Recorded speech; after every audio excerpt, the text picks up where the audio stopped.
जय राम जय जय राम। जय राम जय जय राम। श्री राम जय जय राम। श्री राम जय जय राम। श्री राम जय जय राम। श्री राम जय जय राम। सच्चिदानंद भगवान की जय। सनातन धर्म की जय। हमें तो दो ही चिंताएं रहती हैं, आपकी हटाते हैं, हमें रहती हैं। आपको चिंता मुक्त करते हैं ना, हमें चिंता रहती है। जैसे सुना है विश्वामित्र को, गाध सुवन मन चिंता व्यापी, हरि बिन मरहि न निश्चर पापी। हम चाहते हैं पापियों से धरती को छुटकारा मिले, अत्याचारियों से, और आपको शांति मिले, मुक्ति मिले। क्योंकि और कुछ तो तुम्हारे हाथ लगता नहीं, लगने का भ्रम है। हाथ लगने का सिर्फ भ्रम है। जैसे रुपए को हाथ लगता है, खुशी होती है। 10% लोग हमसे आके पूछते हैं, माताएं विशेष करके, कि पता नहीं हमारे घर में कोई छूत लगी है। हमने कहा क्या? कहते धन आता है टिकता नहीं। तो मैंने कहा माता जी हम रोते नहीं हैं, बाकी हमारे यहाँ आता है टिकता नहीं। फिर हमने ये और जोड़ दिया कि ठिकाना हमारी सोच ही नहीं है। टिकाने के लिए धन है ही नहीं। बेवकूफ होंगे जो टिकाना चाहते। धन टिकाने के लिए है कि कहीं लगाने के लिए? और लगाना ना हो तो टिका के अचार डालोगे रुपए का? आदमी बेवकूफ है, समझता ही नहीं। टिकाना नहीं है, और टिकाना है आज कल लगाने के लिए, परसों लगाने के लिए। कोई कहे हम गाड़ी में डीजल डालते हैं, टिकता नहीं। डाला काहे के लिए? डीजल टिका रहे और गाड़ी खड़ी रहे? गाड़ी चलेगी तो डीजल फूकेगा। जिंदगी चलती है, धन चाहिए, कहीं खर्चोगे। सब्जी ऐसे ही आ जाएगी, कपड़ा ऐसे ही आ जाएगा। वो छूत न लगे धन, वो घर में रखा रहे, कपड़ा आता जाए, घी आता जाए। वो जाएगा तो कुछ आएगा। इसी के लिए है, पहले धन नहीं था तो वस्तु से वस्तु लेते देते थे। वो तो अभी हमारी जिंदगी में हुआ है कि सामान दे के सामान लेते थे। ये तो जो सिक्के हैं या नोट हैं, सिर्फ सुविधा के लिए है कि अब रुपया दे आओ, सामान ले आओ। यदि 10 मन गेहूं लाना है तो रुपया दे आओ, 10 मन गेहूं ले आओ। अब इतने मन चावल दो, उतने मन गेहूं दो, उतने मन बाजरा लो, ऐसे सामान देते देते रहते। तो इसी तरह एक बात और समझने की है गांव वालों को, कि जो अभी अभी एक अखबार में भी थोड़ा पढ़ा था कि कमाई अधिक हुई है पर दरिद्रता भी है। रोना नहीं मिटता। क्यों नहीं मिटता? किसान ने खाद ली, किसान ने डीजल लिया, किसान ने सामान खरीदा, सब कुछ बाजार से लाने लगा। अब से 50-100 साल पहले किसान को बाजार से लाना नहीं पड़ता था, अपनी खेती में उपजा खा लेता था, अपने घर में बैल का गोबर खाद बन जाता था, अपनी गाय का दूध खा लेता था। हमें कहीं बाजार से लाना नहीं था। तो एक गांव का किसान भी अमीर था, किसी का गुलाम नहीं था। देश पर संकट आता था तब भी वो चैन की रोटी खाता था। आज चैन से रोटी नहीं मिल रही है। अभी अभी रितंभरा की एक संस्था नालागढ़ में हुई, उनका तीसरा प्रोजेक्ट शुरू हुआ। पहला वृंदावन, दूसरा ओंकारेश्वर, तीसरा नालागढ़। और चौथा अभी महेसाना गुजरात में शुरू होना है। एक एक व्यक्ति 50-50 लाख रुपया देने को बैठे हैं, ठीक है, पर रुपया उनको भी कम पड़ता है। रुपया कम न लगे, समझो तुम्हारी खोपड़ी में कोई योजना नहीं है। तुम कितना धन दे दो, देखो व्यास गद्दी से बोलता हूँ, मांगना नहीं है, मैं कहीं मांगता नहीं हूं, पर इतना सच है। एक ने हमसे पूछा क्या लगता है, मैंने कहा आपको करीबी हो, परिस्थिति हो तो टिकट भी नहीं आपको लगेगा, और बाकी तुम करोड़ों दे दो। उस समय लाखों बोला था, अब समय बदल गया, करोड़ों निकल गया। मैंने कहा तुम लाखों दे दो तब भी कम है, इसलिए नहीं कि मैं बहुत परेशान हूं, नहीं, लाखों दे दोगे तो लाखों का काम कर दूंगा। आप करोड़ों दोगे, करोड़ों लग जाएगा। असल में एक सुना था कि यदि घर में पानी बरसे तो एक नाली निकास की रखनी चाहिए। यदि नाली नहीं बनाओगे तो वर्षा के पानी में घर गिरेगा, भर जाएगा, पानी गिर जाएगा। ज्यादा दिन वर्षा हो तो पुराने घर गिरने लगते। आप क्या समझते हो, पानी का निकास नहीं होगा तो दीवारें भीगेंगी, गिरेंगी। ये धन रखने के लिए है ही नहीं, आपके दिमाग में होना चाहिए कि ये करेंगे। यदि धन आएगा तो ये करेंगे, नहीं आएगा तो खा रहे हैं, जी रहे हैं। आपकी योजना है कि शादी होगी तो सृष्टि चला देंगे, नहीं होगी तो तुम जीवन चलाओ, क्या करना है। देखो, हर जगह सेट होना सीखो। आज लोग अपसेट हो रहे हैं, धन बहुत है पर अपसेट है, जिंदगी सेट नहीं है। आप जब तक सूझबूझ नहीं आएगी, जिंदगी में अधूरे रहे हो, अधूरे हो और अधूरे ही जाओगे। जिनके अंदर विवेक है, पूर्ण थे, पल पहले हम बच्चे थे तब कुछ चाहिए नहीं था, इसलिए तब भी पूर्ण थे। जब समझ आई तो सही समझ आ गई, अब भी पूरे हैं, और जब शरीर छोड़ेंगे तो पूरे ही रहेंगे। एक बात एक दिन में तो समझ नहीं आएगी, क्योंकि जो मैंने पहले जन्मों की याद नहीं है, इस जन्म में भी पूरी उम्र का ख्याल नहीं है। लगभग सन्यास के 53 साल हो गए, और उसके पहले भी 2-4 साल घर पर भी इस रास्ते पर चल रहे थे, इस रास्ते पर। और सबका सार क्या समझा, तुरंत नहीं समझ आया, पर समझ में आया कि कुछ मेरे साथ नहीं जाएगा, कुछ भी ना परिवार मेरा है। पर आप लोग देखो, जिम्मेदारी के समय तो कह दोगे हमारा कुछ नहीं, और रोने के लिए मेरा है। हम लोग कहते हैं ओखली के भीतर और चोट के बाहर। ये मेरा है, मेरा दायित्व है, मेरा कर्तव्य है, मुझे ये करना है, चूंकि ये मेरे हैं, इनकी जिम्मेदारी है। पर यदि चले जाते हैं, मर जाते हैं, तो ये अंदर तैयार रखो, योग भोग में राखई गोई, प्रभु ही विलोकत प्रकट्यु सोई। योग दृष्टि में योग लक्ष्य होना चाहिए। योग लक्ष्य है, इसलिए इसमें फंसना नहीं है, कर्तव्य है, इसलिए कर्तव्य कर्म करना चाहिए। कर्तव्य में क्या क्या है, परिवार के लिए भी कर्तव्य है, देश के लिए भी कर्तव्य है, कर्तव्य करना चाहिए, पर मिलना तुम्हें कुछ नहीं, फिर क्यों करें। ये तुम्हारी कसौटी है कि तुमने कर्तव्य समझ के किया है या मोह में, काम में अंधे होके कर रहे हो। लोभ मोह काम में अंधे होके कर रहे हो, तो जब पद जाएगा, पुत्र जाएगा, पत्नी जाएगी, पिता जाएगा, अधिकार जाएगा, और भी जो कुछ मिला जाएगा, तो आप दुखी होगे, क्योंकि कर्तव्य के लिए नहीं।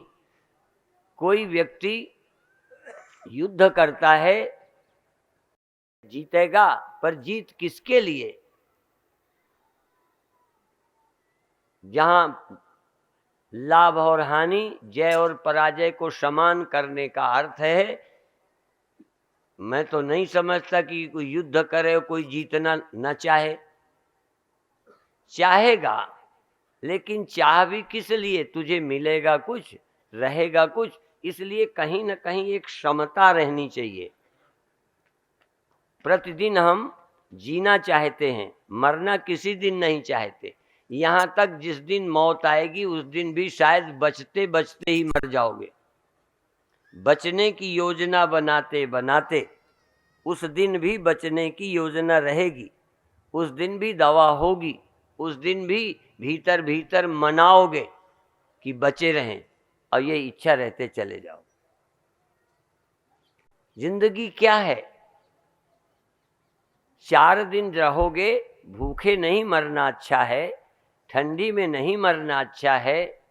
लेकिन मैं बताऊं, व्यंग है मेरा, यदि भूख से मर जाए तो अखबारों में बहुत छपेगा, पत्रकारों का न्यूज बनेगा, पर जो खा के मर गए सो।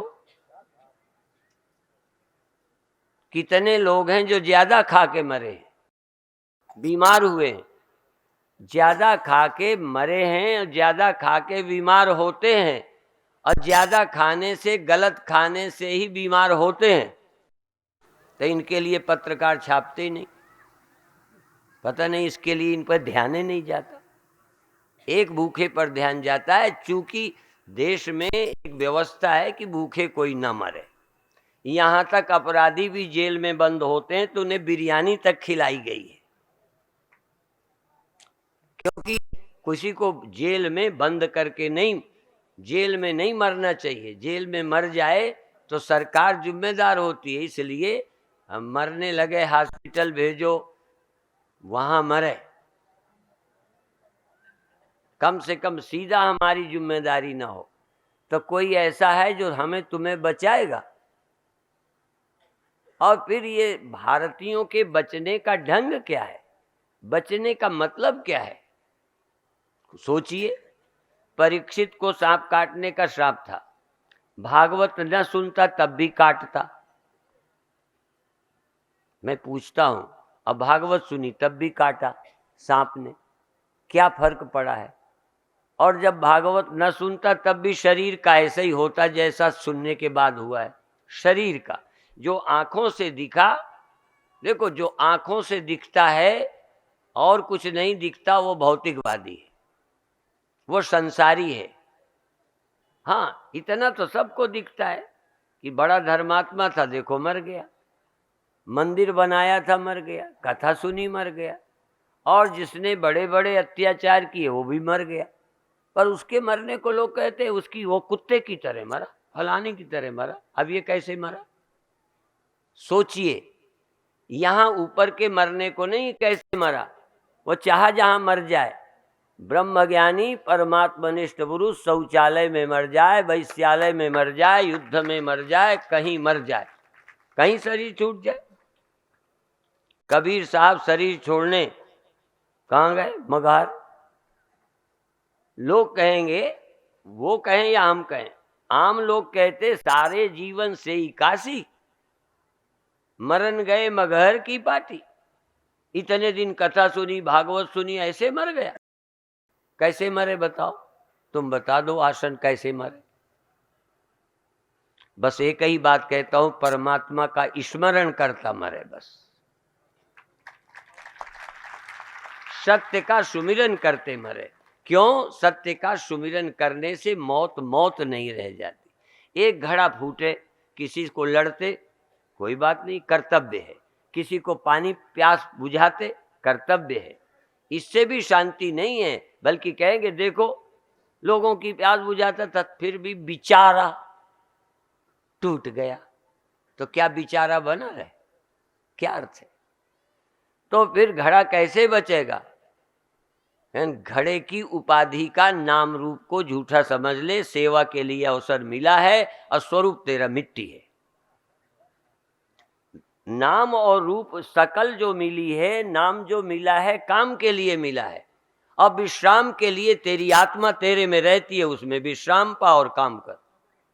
काम और विश्राम हाथ में काम और सुमिरन में राम। हाथ में काम करो। कई लोग राम के नाम से निठल्ले बैठे, कुछ ऐसे हैं कि मुक्ति के नाम से पिता बूढ़ा काम करता है, जवान बाबा बना बैठा है। हमारे देश में बड़ी विषमता है। कई मोक्ष के नाम से करोड़ों की संख्या होगी भारत में। यूं तो तमाम पी खाकर गलियों में पड़े हैं जो माँ बाप को दुखी कर रहे हैं। कितने लोग विदेशों में और देश में नशे का प्रचलन चला, पंजाब नशे का शिकार हो रहा है, धर्मांतरण का शिकार हो रहा है। विदेशों का तो कहने क्या, जवानी बर्बाद हो रही है। क्योंकि वहां बच्चों को आप डांट नहीं सकते, समझा नहीं सकते, माँ बाप को इतना हक नहीं है। माँ बाप को मारने का हक नहीं, डांटने का हक नहीं। वो फोन कर दे तो माता पिता थाने जेल चले जाएंगे, लेकिन वो पी करके जब जेल में जाए तो सरकार डालेगी।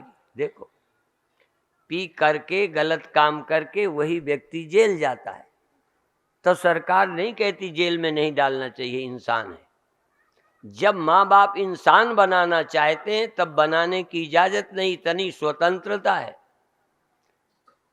आज तुम्हारे देश में भी स्वतंत्रता आ रही है, शादी की, नौकरी की, अपने ढंग से खाने की, अपने ढंग से जीने की।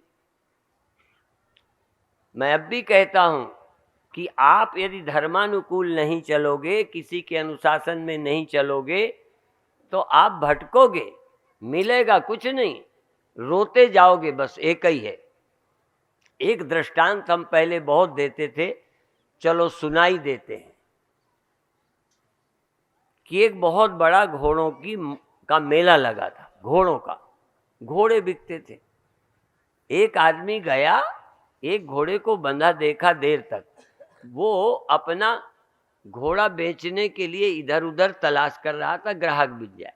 तो एक आदमी ने देख लिया कि ये घोड़ा बेचना चाहता है, पूछा कौन सा घोड़ा है? कह लिए, कहन कितने में बेचोगे? वो कहता है जितने का ग्राहक मिल जाए। अब वो जो लेना चाहता था वो हुक्का लिए था। जो बेचने आया था उसको कहता है कि ये जरा हुक्का लो, मैं चढ़ कर देख लूं। जो चढ़ कर देखा और एक थोड़ा लौट के आया, कहता है कैसा है, पसंद है? कहता है एक बार और देखूंगा। और वो जो घोड़ा था वो किसी का, जिसका था वो ढूंढ रहा था ग्राहक, और ये चोर मिल गया, इसने बीच ही में उसको बेच लिया। जैसे कई जमीन की रजिस्ट्री पहले हुई दोबारा भी बेच लेते हैं।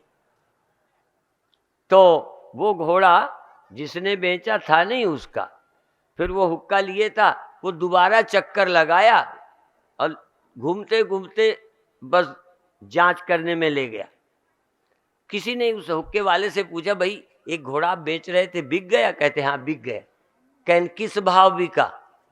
कहन जिस भाव खरीदा था उसी भाव बिक गया। कहन तुम्हें मिला क्या? कहन हुक्का मिल गया, ऐसे गुड़गुड़ा रहा हूं। ये जानते हो गुड़गुड़ाना? जो मिला जिस भाव वैसे ही चला जाएगा। कहन क्या मिला? कहन रोना मिला, और क्या मिला? ये जो मिला है रुला के जाता है। और ज्ञान ध्यान क्या है कि जो मिला है वो तुम्हें ना रुलाए, इसका नाम ज्ञान है, इसका नाम योग है, इसका नाम भक्ति है। जो मिले हुए से ना रोवे। कई पा गए हैं तो रो रहे हैं, कई खो गए हैं तो रो रहे हैं। कुछ खोने में रो रहे हैं, कुछ पाने के इरादे में तड़प रहे हैं, कुछ पा गए हैं तो उन पाए हुए लड़कों से रो रहे हैं। देख लीजिए जिंदगी क्या है। तो आत्माराम कौन होगा? जो सिर्फ अपने लिए निर्वाह और पूरा जीवन परोपकार के लिए है, और उसके बदले अपेक्षा भी नहीं कि तुमको हमने किया है। ये माताएं रोज दुखी रहती, हमने बच्चों के लिए जीवन लगा दिया, बर्बाद हो गए, हमें क्या मिला? ये पाने के इरादे के कारण ही दुखी हो। आप कुछ पाने की जो अपेक्षा रखते हो, दुख का कारण एक ही है। फिर चाहे कोई पति से चाहे, कोई पत्नी से चाहे, चाहे बाप से चाहे।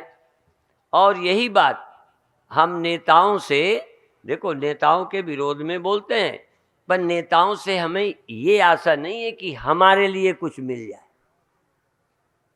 ये ध्यान रखो, कुछ है तो ठीक है, नहीं तो नो ठीक है। क्या है, यदि हम लोग कोई काम करते हैं, हो गया तो हो गया, नहीं हो गया तो नहीं हो गया। हमें जिंदगी को फंसाना है क्या?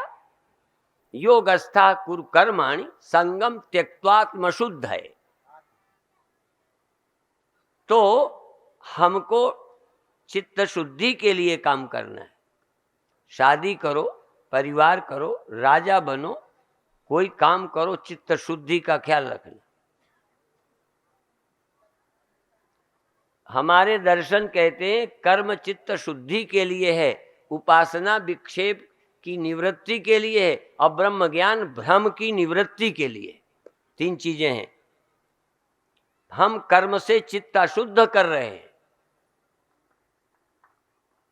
कर्म करते हुए चित्त आसक्त है, मोह बस कर रहे हो, इसलिए आपका परिवार आपको रुलाता है। चित्त शुद्धि के लिए शादी की है कि मोह में फंसने के लिए? कहीं की जिम्मेदारी एक नियम के तहत कोई ड्यूटी है, कर रहे हो कि बड़े कहलाने के लिए?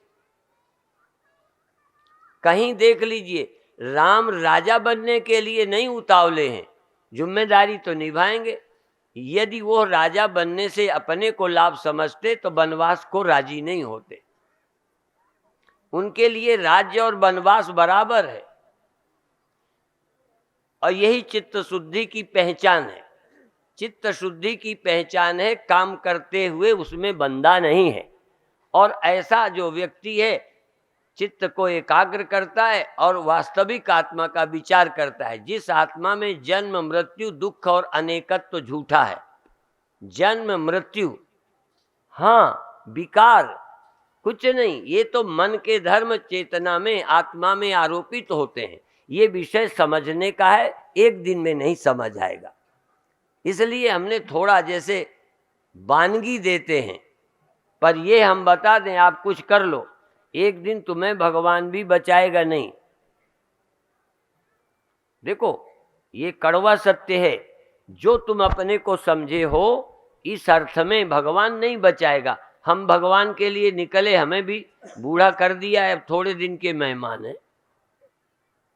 एक माता ऐसे कर रही है, हमारे ऊपर तरस खा रही है। कई लोग से नहीं, ऐसा नहीं बोलो, जो होना है वो बोले भी नहीं। यही तो है मूढ़ता कि जो होना है वो सुनने को तैयार नहीं, सोचने को तैयार नहीं। एक दिन ऐसो आएगा, को काहू को नाई, को काहू को। ये भी नहीं कि कोई किसी का होगा। बड़े आज्ञाकारी बच्चे हैं, पत्नी बड़ी पतिव्रता है, तो काम आ जाएगी। क्या करोगे? सब छोड़कर जाओगे। इसलिए एक दिन ऐसो आएगा, को काहू को नाई, कोई किसी का नहीं है। और घर की नारी को कहे, ये घर की कहते हो, ये ध्यान नहीं दिया, या ध्यान भी दे ले। जब वो उसको सोचते हो तो तन की नारी ना है, ये तुम्हारे साथ देगी। ये बदल जाएगी, नाड़ी छोड़ जाएगी, तो यहां लाश पड़ी रह जाए।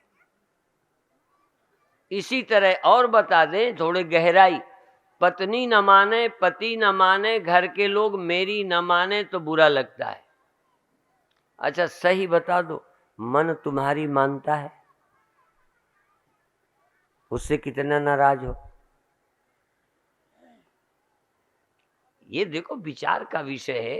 मन तुम्हारे मन का है? मन तुम्हारे मन से चलता है? सब दुखों की जड़ मन है। एक भी दुख ऐसा नहीं जो बिना मन के होता हो या मन के कारण ना होता हो। सब दुखों का कारण मन। इसलिए मन एव मनुष्याणाम कारणम बंध मोक्षयो। मन ही मनुष्य के बंधन और मोक्ष का कारण है। तो क्या मन रहे? नहीं, बना रहे। अभी आप मन के अनुकूल हो, मन के अनुसार तुम चलते हो। मन का कहा न कीजिए, मन है पक्का बेईमान दूत। और तुम्हें गिरावे दरियाव में, जाए हाथ से छूट, तुम्हें ढकेल देगा। और इस मन से छुट्टी पाना, देखिए, मेरो मन दर्पण कहलाए या तेरो मन दर्पण कहलाए, कुछ भी समझ लो। जग से चाहे भाग जा पगले, जंगल में चला जा, आश्रम में चला जा, कहीं चला जा, गद्दी छोड़कर चला जा, राज को बुरा मानकर चला जा, चला जा। जग से चाहे भाग जा पगले, मन से भाग न पाए, तेरो मन दर्पण कहलाए। मन है, चिड़ियों को हमने देखा शीशे पे चोंचे मारती है, उसको दिखती है कि उधर है, दिखती है, और वो चोंचे मारती है, कभी शीशे के पीछे झांकती है, फिर नहीं दिखता। एक जगह हमने कपड़ा डाल दिया शीशे के ऊपर, तो हमें घूर के देख रही थी कि इन्होंने शरारत करी है, चिड़िया को छिपाया है। वो हमने क्या छिपाया? तेरी मूर्खता से तू दुखी थी, कोशिश किया कि तुझे कष्ट ना हो, चोंचे मारे। मैं 3 दिन रहा और देखता रहा कि वो यहाँ के बैठ जाए, फिर शीशे पर, फिर आ जाए, फिर बैठ जाए। मैंने कहा ये चुनने कब जाएगी, बच्चों से कब मिलेगी? दुश्मनी लग जाए तो सब काम भूल जाता है, पहले निपटने की सूझती है। वो चिड़िया निपटने में लगी थी, या बहुत प्यार होगा उसको प्यार करती, मिलना चाहती। 2 ही हैं पागल बनाने वाले, या कोई प्रेम में पागल है, कोई बैर में पागल है, एक ही पागल नहीं होता। अब मैं नहीं जानता वो दुश्मनी से भिड़ी थी या प्यार के कारण। यदि वो प्यार होगा तो भी वो उसके लिए मैं बुरा हूँ चिड़िया के लिए, और दुश्मनी होगी तो ये मारने को तैयार थी, मैंने बीच में बाधा डाल दी। अब अंत में जब ये डाल दिया कपड़ा, तो मैंने देखा कि वो आई, फिर वो यूं झांके, अब दिखे ना। उसे यह था कि यहीं छिपी होगी। आप इस दुनिया को क्या समझते हो? अब वही शीशा तुम्हारे पास, आंखें वैसी तुम्हारे, वैसी माने वैसे ही नहीं, नियम एक जैसा। जैसे चिड़िया में चिड़िया को वैसे ही दिखता है सामने, ऐसे ही हमें दिखता है। कोई फर्क है? सिर्फ एक सोच का छोड़ के। यदि समझ ना होती तो हमारी आंखें भी देख के फंसाती। ये दुनिया किसे फंसाती है? ना समझों को, और कुछ नहीं। ये माया और क्या चीज होती है जिसकी माया में लोग फंसते हैं? मैं और मोर तोर तय माया। ये मैं क्या चीज है, मेरा क्या है? और ये मैं 1 मिनट में नींद में कहाँ गई? और गहरी नींद में जहां मैं नहीं, मेरा नहीं, कौन सा दुख है? एक भी दुख की बात बताओ। यदि नींद हो जाए गहरी तो क्या सा दुख है? इसका मतलब ये जो पैदा हुई मैं है, पैदा हुई मैं, ये प्रकट होने वाली मैं, तिरोहित हो जाने वाली मैं ही समस्या है, और इसके पीछे पैदा होना ही समस्या नहीं है। जैसे शीशे में चिड़िया का दिखने लगना समस्या है, पहली मोटी बात बताई, झीनी अभी छिपा ली। यदि दिखना समस्या है तो तुम्हें शीशे में तुम दिखते हो समस्या है? तुम्हें नहीं है, चिड़िया को है। तो समस्या शीशा नहीं, समस्या उधर दिखना नहीं, समस्या है उसको देखना और सच मान करके परेशान होना। तुम्हें लगता है उस मुख का सहारा लेके तुम उसे नहीं देखते, तुम अपना मुख देखते हो, ठीक करते हो। उसके सहारे तुम ये देखते हो, वो इन आंखों के सहारे उधर देखती है। उधर क्या है? बिना तन आप तनधारी। उधर क्या है? इधर देखो, उधर क्या है? तो हम शीशे में नजर डालते हुए उधर नहीं देखते। हम सबको लगता है मेरा मुख कैसा है, हम अपना मुख देख रहे हैं कि शीशा? और चिड़िया उसे देख रही है। तो फंसाया किसने? ना समझी ने। ना शीशा फंसाता है, ना आंखें फंसाती हैं, ना दिखना फंसाता है। इन सब के पीछे समझ का स्तर है, तो ज्ञानियों को क्यों नहीं बंधन होता? क्या ऐसे ही नहीं दिखता? सब ऐसे ही दिखता है, ऐसे ही जगते, ऐसे ही सोते, ऐसे ही जवान बूढ़े होते, ऐसे ही भूख प्यास लगती। हमने तो कोई ऐसा नहीं देखा जो ये सब नहीं होता। भाई एक ही बात है, जो नर दुख में दुख नहीं माने, सुख सने और भय नहीं जाके, कंचन माटी जाने। ये दुख क्या है? एक ख्याल। ये बड़ा होना क्या है? एक ख्याल। एक समय खूब उन्नति करिए, बड़े बनिए, पर मैं मौत के समय पूछूं बड़ा होना तुम्हारे किस काम आया? उस समय जरूर जाना जब कोई बड़ा आदमी मरे। देखा करो, जिस बड़े होने के लिए तुम पागल हो, उसको देखना इस पे क्या बीत रही है, तब समझ आता है। तुमको कथा से ज्यादा समझ आएगा मरते समय देखना, और मंच वालों को भी देखना यदि मरते समय देखने का मौका मिल जाए कि क्या है। क्योंकि दूसरे को समझाना आसान है, खुद समझना बड़ा कठिन है। हमारे गुरुओं ने कहीं नहीं कहा किसी और को समझाओ, कह नानक सुन रे मना। गुरुओं ने अपने मन को समझाया। तुलसीदास अपनी शांति स्वांता सुखाय तुलसी रघुनाथ गाथा, भाषा निबंध मति मंजुल मातनोती। अपनी शांति के लिए। हम सुमिरन किस लिए करें? हमने भी किया है, सारे पापड़ बेले हैं, भजन करते थे, लोग देखते हो तो बड़ा मजा आता था। कीर्तन में, सुमिरन में, मंदिर में, पूजा करने में। ये भी एक है, जब धन दिखाने के लिए रखा, महल दिखाने के लिए रखे, बहुत काम दिखाने के लिए किए, तो भजन भी कई बार दिखाने के लिए ही करते हैं। सचमुच जो भजन करता है उसके पीछे मुक्ति दौड़ी दौड़ी फिरती है। मुक्ति, तुम मुक्ति के पीछे, तुम्हें चाहिए नहीं, चाही न चाहिए कबहू कछु, तुम सन सहज सने। जिनको सहज परमात्मा से स्नेह है, क्यों? वही मेरा जीवन है। शरीर मेरा जीवन नहीं, शरीर जीवन के पाने का, समझने का अवसर है। ये नर्तन, ये मनुष्य देह किसके लिए है? प्रभु पाने के लिए। नर का शरीर गुण गोविंद गाने के लिए है, परमात्मा की महिमा समझने के लिए। यदि मनुष्य का शरीर मिला, उसे नहीं समझा तो मौत मिली, दुख मिला, वियोग मिला। यदि तन पाकर उसे पा लिया तो मौत भी नहीं मिली। मौत भी क्या है? ये तो मेरा थोड़ी देर के लिए इसको पहना अपने जानने के लिए। इसलिए मनुष्य का शरीर गुणगान गाने के लिए, प्रभु शरण के लिए मिला है। कितने लोग कहते हैं, पर आपको लगता है कि ये जन्म हमारा भगवान के भजन के लिए, भगवान पाने के लिए? बहुत जन्म बिछुड़े थे माधव, ये जन्म तुम्हारे लेखे। दावे से थोड़ा सोचो कि यह जन्म और कुछ न मिले, और कुछ न मिले तो क्या ये जन्म तुम्हारा सफल होगा? तुम्हारा जन्म असफल है, पद नहीं मिला और ये नहीं मिला, समाज में कुछ नहीं मिला, ये तुम्हारा है, क्योंकि तुम्हारे लिए ये सार है।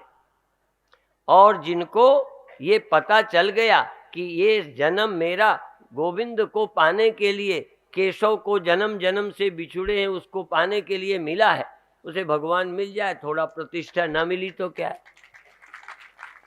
हमें भगवान न मिलने से दुख है कि संसार न मिलने से? ये देखो, कसौटी करो। यदि हमको संसार न मिलने का दुख है तो ये तो बार बार मिलेगा, बिछुड़ेगा, दुखी रहोगे। और यदि तुमको प्रभु न बिछुड़ने, प्रभु के बिछुड़ने का दुख है, प्रभु के पाने में जीवन का लक्ष्य पूरा होता है, तो कब नहीं मिलेगा? वो तो आज भी है। परमात्मा आज मिलेगा। हो सकता है कई को आज जवानी न मिले, कई की जवानी चली गई है, अब नहीं वापस आएगी, पर भगवान कितनी देर में मिलता है। मेरे गुरुदेव कहते थे, उंगली से उंगली को मिलाने में देर है। देर का क्या अर्थ है? बहुत जल्दी। ना, वो ये कहते थे उंगली से उंगली के मिलने में देर है, अर्थात टाइम, टाइम की दूरी है, स्पेस है, स्पेस है तो टाइम लगेगा दूरी को तय करने में। अच्छा, इतनी दूर हाथ है तो यहाँ लाने में ज़्यादा टाइम लगेगा और यहाँ कम लगेगा। उंगली से उंगली के मिलाने में बहुत कम टाइम लगेगा, ठीक है, लेकिन तुमको भगवान पाने में कितना टाइम लगेगा। अच्छा, एक घड़े को दूसरे घड़े को मिलाने में टाइम लगेगा, टाइम, लेकिन घड़े को मिट्टी से मिलाना हो तो मिट्टी कितनी दूर रहती है, जरा धीरे से बताना। और मिट्टी और घड़ा वहां दो हैं क्या? एक ही घड़े की तरह है। वही संवरिया मेरो नए नए रूप बनावे, सब रूपों में वही तो है, पर ना समझों को भगवान न मिला है न मिलेगा, और समझदारों को भगवान न छोड़ा है न छोड़ेगा। देखो, हाँ, ज्ञानी को भगवान साथ छोड़ता नहीं, अज्ञानी के साथ रहता नहीं। फिर यहाँ आ गए छतरपुर में तो वृंदावन में है, अब वृंदावन में चले गए तो फिर छतरपुर में। एक आदमी धरती से दुखी हुआ, चंद्रमा को चमकता देखा, पृथ्वी में चमक दिखी नहीं, वो सोचा स्वर्ग जाऊंगा। जब यहाँ से गया चंद्रमा में जाके, तब वो ऐसे ही चमक रहित पृथ्वी जैसी वो लगी, तब पृथ्वी चमकने लगी। तो हम लोग क्या हैं, हमें और कहीं भगवान लगता है, और कहीं, अपने घर में नहीं लगता। भगवान को तुम अपने अंदर समझो, पाओ, तो उसी के पाने के लिए लक्ष्य बना लो और सब काम करो, क्योंकि दोनों खतरे हैं। जिन्होंने काम नहीं किया देश को हानि पहुंचाई, और जिन्होंने राम सुमिरन नहीं का अपने को खराब कर लिया। मर गए करे करे, अधूरे रहे अधूरे गए, संतुष्ट नहीं हुए। तो तुम स्वयं संतुष्ट रहो, आत्माराम होकर, सुमिरन से, आत्मा को जानकर, और समाज के काम आ जाओ सेवा से। तुम्हारे हाथ, तुम्हारा तन, तुम्हारा मन, तुम्हारा धन यहीं के लिए है, लगाओ खूब। और कम पड़ता हो ना तो मैं दे दूंगा। कई बार लगता है मैं दे दूं, पर वो हमारा दिया भी पी जाते हैं, क्या करें, पी जाते हैं। कई ने ट्रैक्टर बेच लिए, जमीनें बेच ली, कई की तो हम ही ने खरीदी, क्या करें। पहले बचाते हैं कि इसकी बचाएं, पर क्या करें। और कई का सहायता मन करता है दे दें, फिर जब ये वापस करेगा अच्छे काम में लगा देंगे, इसका टाइम पास हो जाए, तो फिर वो मिलना ही बंद कर देता है। जो सत्संग में आता था वो भी बंद, क्योंकि सामने पढ़ूंगा तो याद दिलाएंगे, नहीं तो याद तो आएगी। माने देश का ये हाल है। बहुत आदमी दया करना चाहते हैं, पर दया के पात्र नहीं मिलते। हम कितने गरीबों को पढ़ाने की योजना बनाते हैं, पर किसी मांगने वाले को रोड में, बस अड्डे पर, तीर्थ में मांगने वाले को पढ़ाने की और खिलाने की ड्यूटी ले आओ, हम रखेंगे, नहीं ला सकते। उन्हें मांगना आसान लगता है। ऐसे ही कई लोगों को सच्ची राह समझने नहीं आती। और मैं कहता हूं कि कुत्ते को, बिल्ली को, शुअर को, दुनिया में कोई भूखा नहीं है। भगवान सबको देता है, चींटी को, कीड़ी को भी देता है। इंसान यदि भूखा रहता है तो कहीं ना कहीं अपनी बेवकूफ़ी जरूर साथ है, नहीं ऐसा हो नहीं सकता। हमें व्यक्ति चाहिए, हमें चाहिए, साधारण साधु हैं, हमें व्यक्ति चाहिए, कोई अच्छे अच्छे बच्चे हों जो काम करें और पढ़ाई करें। अच्छे व्यक्ति चाहिए जो केवल गेट पर बैठे रहें, आए गए को देखते रहें, 2000 का महीना, पर ईमानदार नहीं मिलते, जिम्मेदार नहीं मिलते। और तो छोड़ो, हमने साधुओं को देखा यज्ञों में पोटरियां लिए फिरते हैं। यहाँ जटा शंकर में कहीं कहीं बड़े बड़े, तो देखोगे कितने साधु कहीं पहुंच जाएंगे, आहा, पर वो कहीं किसी आश्रम में व्यवस्था। आगे कुछ दिनों में साधुओं को भी रोना पड़ेगा कि हमारे आश्रम को साधु नहीं मिलते। हाँ, तुम्हें बेटे नहीं मिलते अच्छे, हमें अच्छे चेले नहीं मिलेंगे आश्रम देखने के लिए, विद्यालय देखने के लिए, हॉस्पिटल बनाए तो चले जाएंगे, क्यों बनाए जाएंगे? हम कथा करते हैं, मिल जाता है। अभी विनोद कह ही रहे थे, कोषाध्यक्ष, कोष संभाल के रखें। और संभाल के रखेंगे तो तुम्हें देंगे कैसे? हम कहेंगे संभाल के रख लो, देना मत इनको। देखो, तो ये सब चल पड़ा है, किसी के कुछ काम नहीं आता, सब ऐसे ही मामला है। पर देखो, यदि शरीर रहते 2 दिन 4 दिन भी न मिले कपड़ा भोजन तो भी अच्छा नहीं, बीमार को दवा न मिले अच्छा नहीं, किसी को वर्षा में कहीं झोपड़ी नहीं मिले अच्छा नहीं। ये तो बहुत बड़ा दुर्भाग्य है कि आज भी लोग इसके अभाव से पीड़ित हैं।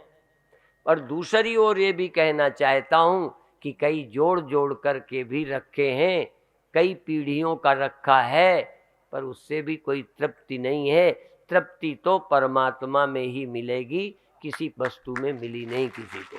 आज समझो चाहे कल समझो। और हम लोग बताओ ईमानदारी से, कई चेलों को हम बहुत बड़े लगते हैं, पर ये सत्य बोलता हूँ कि यदि वैभव से देखा जाए तो कई साधु हमारे जैसों को खरीद सकते हैं। पर एक बात जरूर है कि हम बिकेंगे नहीं।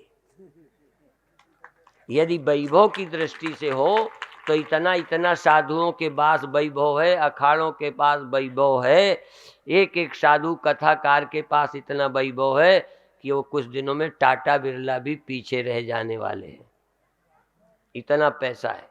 लेकिन तृप्ति न गरीब को मिलने वाली है, न अमीर को मिलने वाली है, तृप्ति तो सिर्फ फकीर को मिलने वाली है। और इसीलिए हम कहते हैं वो अमीर क्या जिसका दिल फकीर ना हो।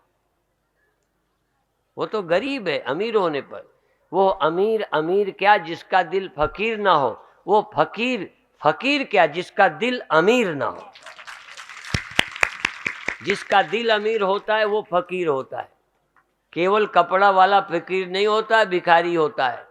भिखारियों को देखना, अमीर भी भिखारी है, साधु के कपड़े में भी भिखारी है। जिसका दिल अमीर है वही सचमुच फकीर है। और जिस अमीर का दिल फकीर है, हाँ देखो, अमीर को फकीर होना चाहिए और फकीर को अमीर होना चाहिए। फकीर दिल का अमीर होता है और अमीर दिल का फकीर होता है, जनक की तरह होता है। तो जो दिल का फकीर नहीं, वो रोता ही रहेगा, अभी ये हो जाए अभी वो हो जाए। इसलिए हमारे गुरु भाई एक गाना गाया करते थे, तज दे दुनिया वाली मौज नू हो जा फकीर। दुनिया की मौज छोड़कर फकीर हो जा। हाँ, इसलिए हम चाहते हैं आप फकीर बनो। अब देखो टाइम तो कम है, पर इसलिए बताया कि 3 जगह के 50-50 के कैसेट मिलेंगे, यदि मिल जाएं, बिक न गए मुझे पता नहीं है।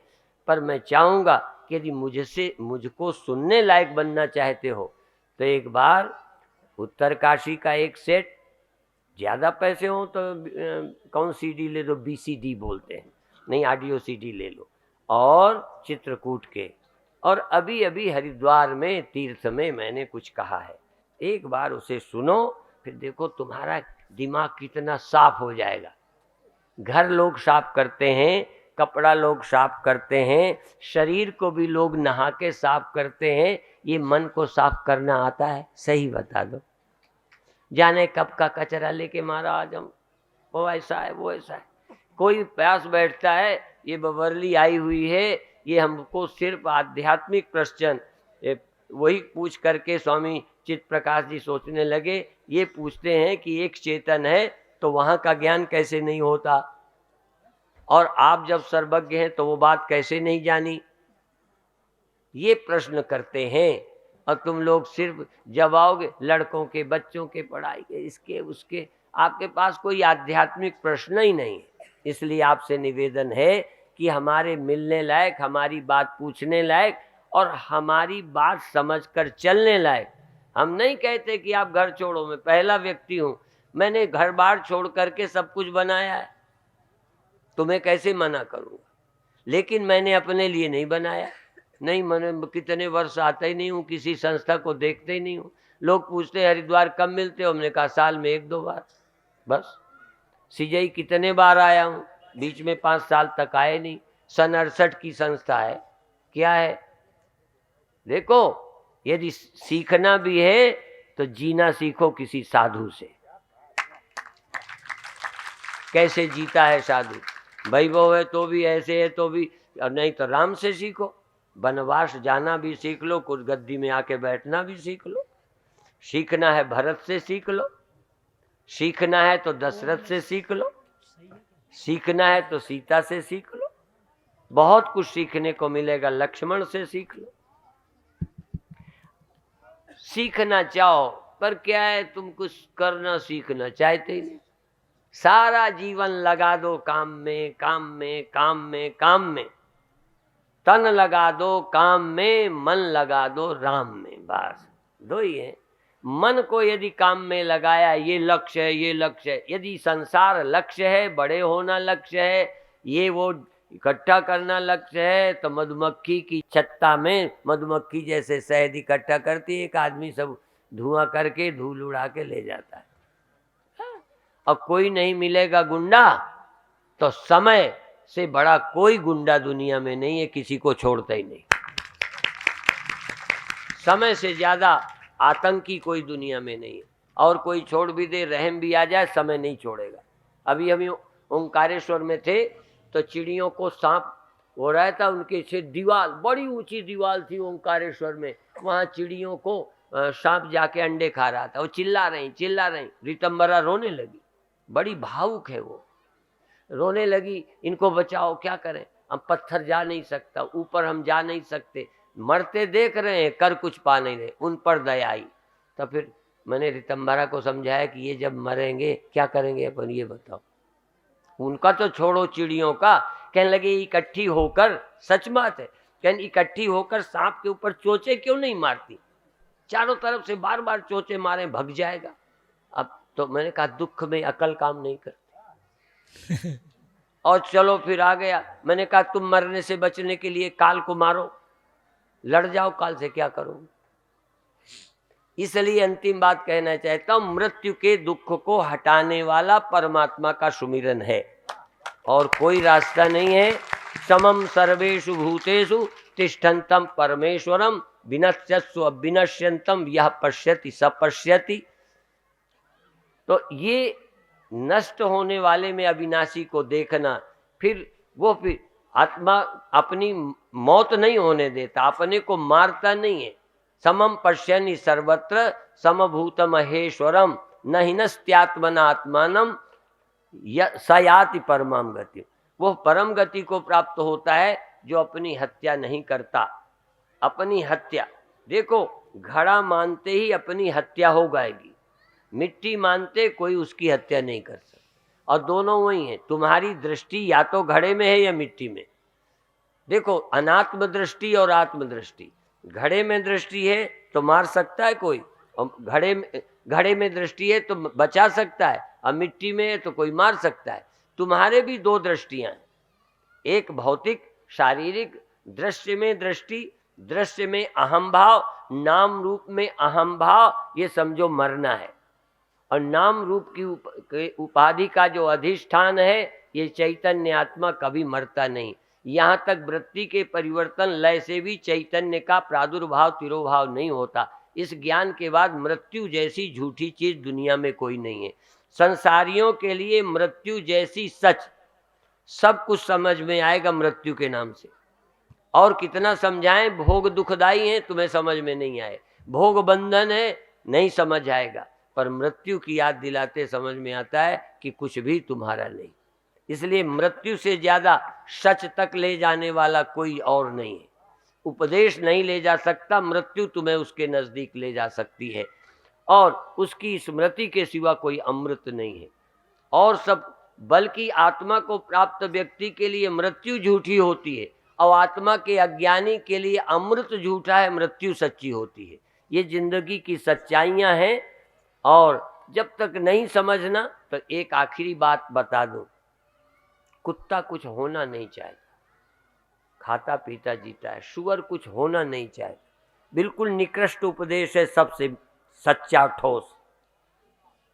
तुम कुत्ता कुछ होना नहीं चाहता, सुअर कुछ होना नहीं चाहती, भैंस कुछ होनी नहीं चाहती, कहीं की प्रधानमंत्री मिनिस्टर नहीं बनना भैंसों को, चारा मिल जाए, पानी मिल जाए, मस्त, और कुछ होने का ख्याल छोड़ दो।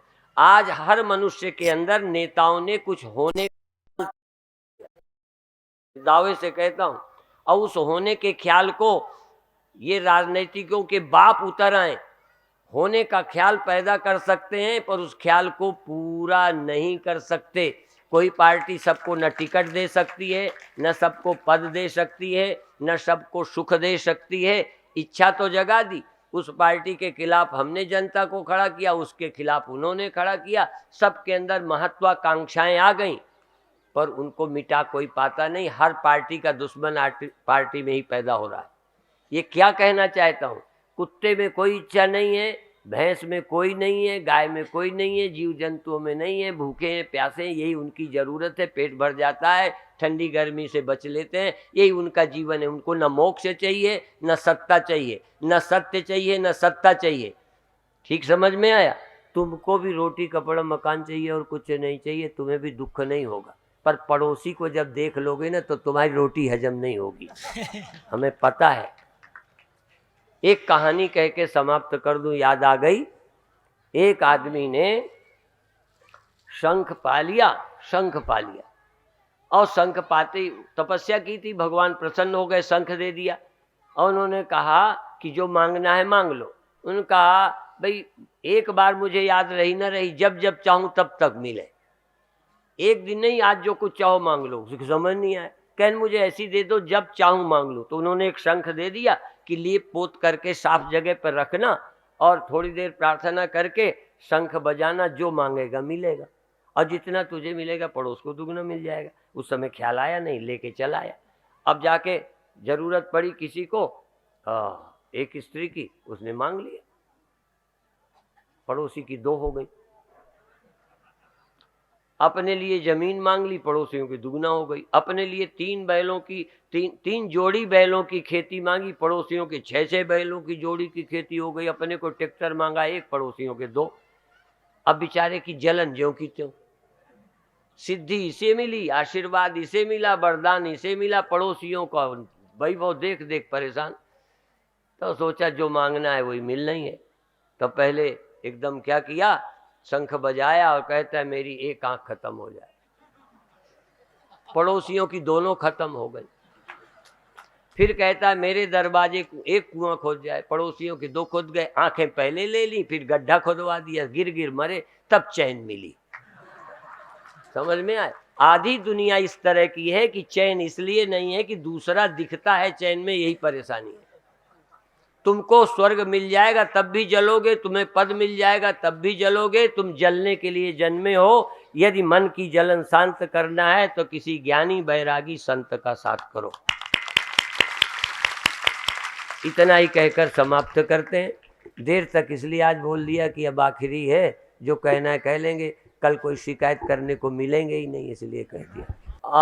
अच्छा, जो ने जाना है जाए, ध्यान सिखाएंगे। सुबह हमने वादा किया था कि एक विधि शाम को सिखाएंगे। अच्छा एक बात, श्वास को लंबी लेना है, पहले सुनो। जिन्हें जाना है जा सकते हो, कोई बात नहीं, पर मैं ध्यान सिखाऊंगा 5 मिनट बस। खूब धीरे धीरे नाक के दोनों छेदों से गले पर्यंत या सिर पर्यंत आकंठ शरीर में हवा भरो श्वास लेकर, और थोड़ा शरीर को श्वास भर के रुक जाओ। जरा सा कड़ा कर सको, सारे शरीर को फैलाओ, वायु का प्रेशर सारे शरीर में भेज दो, और फिर धीरे धीरे श्वास को निकाल दो। ध्यान पूरा भीतर। लंबी श्वास भरो, लंबी श्वास भर के शरीर को गुब्बारे की तरह तन जाने दो। पूरे शरीर को जैसे हवा जाकर उसे चौड़ा कर रही, फुला रही है। छाती को, बाहों को, पैरों को, सिर को। सिर में भी हवा का प्रेशर जाए और सारे शरीर का खून दौड़ पड़े, और फिर छोड़ो। इस तरह से 7 बार प्रतिदिन, 7 बार प्रतिदिन लंबी श्वास लेना। थोड़ी देर रुककर सारे शरीर में वायु का दबाव डालना या शरीर को उस तनाव का अनुभव करना। शरीर में हवा भरकर उस फूलने का स्मरण करना, फिर श्वास छोड़ना और रिलैक्स होने का अनुभव करना। दो चीजें, भरने में तनाव का, कड़ा होने का, और श्वास छोड़ने में नरम होने का। सॉफ्ट और हार्ड बॉडी, श्वास भरकर कड़ा और श्वास निकालकर ढीला। सीधी रीढ़ रहे, रीढ़ सीधी रहे, शरीर को एकदम हवा से भरो, फूल गया शरीर और हवा निकल गई, ढीला हो गया। गुब्बारा, गुब्बारा जरा ज्यादा ढीला होता है, तुम थोड़ा कम ढीले हुए हो, कोई बात नहीं। धीरे धीरे गुब्बारे की तरह कड़े हो और गुब्बारे की तरह नरम हो। बैलून की तरह हवा भर के शरीर को टाइट कर दो और हवा निकालकर बैलून की तरह ढीला कर दो। और शरीर के प्रति जागे रहो, शरीर के दृष्टा बने रहो। शरीर के अलावा प्रतिदिन घर में 10 मिनट और कोई काम नहीं, 10 मिनट केवल शरीर को टाइट करना, ढीला करना 7 बार। बाकी फिर ढीला करते जाओ, करते जाओ, करते जाओ, करते जाओ, फिर ढीले ही करते रहो, कड़ा मत करो। कम से कम श्वास आवे जिससे शरीर टाइट ना हो, पर जबरदस्ती नहीं करना। अब श्वास ज़्यादा नहीं लो, जितना आवे आ जाए और फिर वो निकल जाए। अब निकलने पर जोर, निकलने पर जोर, हर बार आ जाए निकल जाए।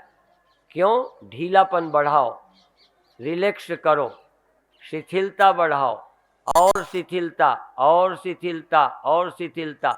इतनी शिथिलता कि घर में अच्छी जगह बैठना कि गिरे तो इसे गिर जाने दो। लंबा होने लगे हो, कुछ भीतर होने लगे शीतन होने दो, रोम खड़े हो जाए हो जाने दो, पर शरीर को बिल्कुल ढीला कर दो। शरीर थोड़े देर में मुर्दा हो जाएगा। शरीर मुर्दा होते ही शरीर की सभी पीड़ाएं खत्म हो जाएंगी। पीड़ा रहित शरीर होते ही एक आश्चर्य अनुभव करोगे और उस में अंदर एक प्रेम आनंद प्रकट होगा। अच्छे अनुभव खड़े हो जाएंगे और मन में गहरी शांति आ जाएगी, जो तुम्हें बाजार में नहीं मिलेगी, वैज्ञानिकों से नहीं मिलेगी, वो इससे मिलेगी। और अपने घर में सुख का अनुभव होगा। एक हमने कहावत सुनी थी, जो सुख छज्जू जे चौबारे वो न बलख न बुखारे। तो जो सुख तुमको अपने अंदर मिलेगा वो सुख कहीं दुनिया में न मिलेगा। इस तरह का इस अनुभव करते हुए आज इतना ही सिखा दिया, इसको कर सकते हो। ओम शांति शांति शांति।